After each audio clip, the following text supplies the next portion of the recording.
Power was now centralized to a tremendous extent. Now it was time for a war, a really big war. In fact, the First World War. Of course, to the central bankers, the political issues of war don't matter nearly as much as the profit potential, and nothing creates debts like warfare. England was the best example at that time. During the 119-year period between the founding of the Bank of England and Napoleon's defeat at Waterloo, England had been at war for 56 years, and much of the remaining time she'd been preparing for war. In World War I, the German Rothschilds loaned money to the Germans, the British Rothschilds loaned money to the British, and the French Rothschilds loaned money to the French. In America, J.P. Morgan was the sales agent for war materials to both the British and the French. In fact, 6 months into the war, Morgan became the largest consumer on earth, spending $10 million a day.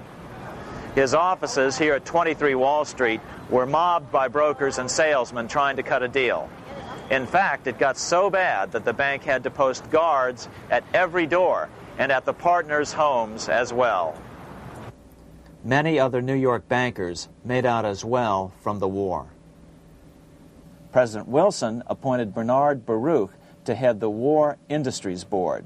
According to historian James Perloff, both Baruch and the Rockefellers profited by some $200 million during the war. But profits were not the only motive. There was also revenge. The money changers never forgave the czars for their support of Lincoln during the Civil War.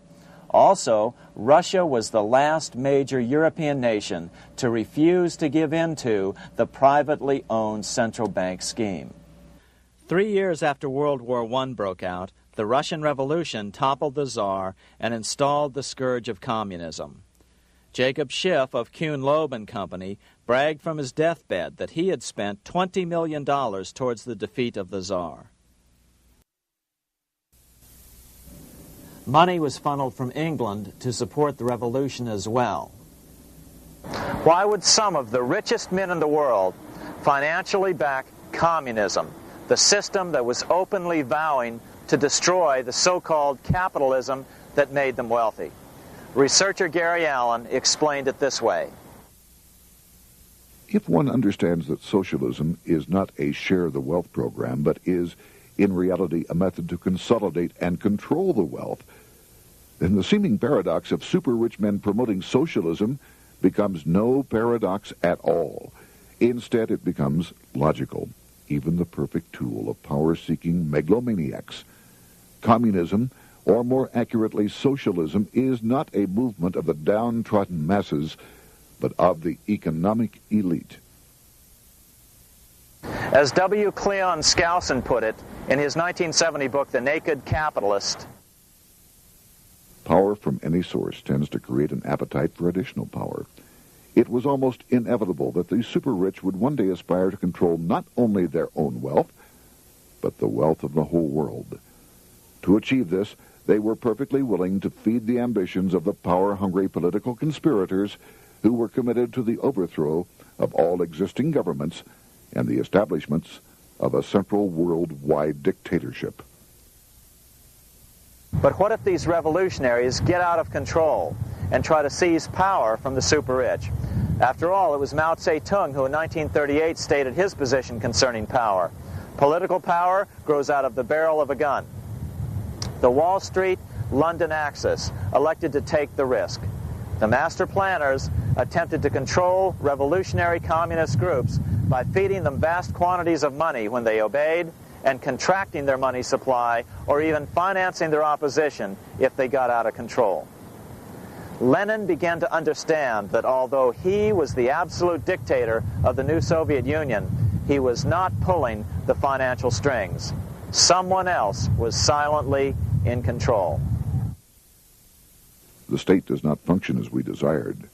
The car does not obey. A man is at the wheel and seems to lead it, but the car does not drive in the desired direction. It moves as another force wishes.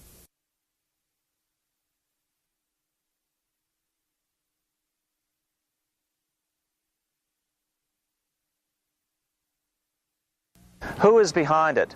Representative Louis T. McFadden, the chairman of the House Banking and Currency Committee throughout the 1920s and into the Great Depression years of the 1930s, explained it this way.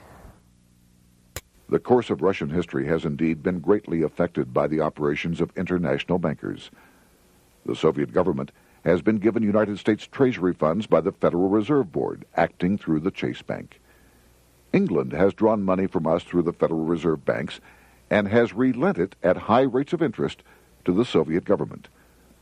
The Dnipro Dam was built with funds unlawfully taken from the United States Treasury by the corrupt and dishonest Federal Reserve Board and the Federal Reserve banks. In other words, the Fed and the Bank of England, at the behest of the international bankers who controlled them, were creating a monster, one which would fuel 7 decades of unprecedented communist revolution, warfare, and most importantly, debt.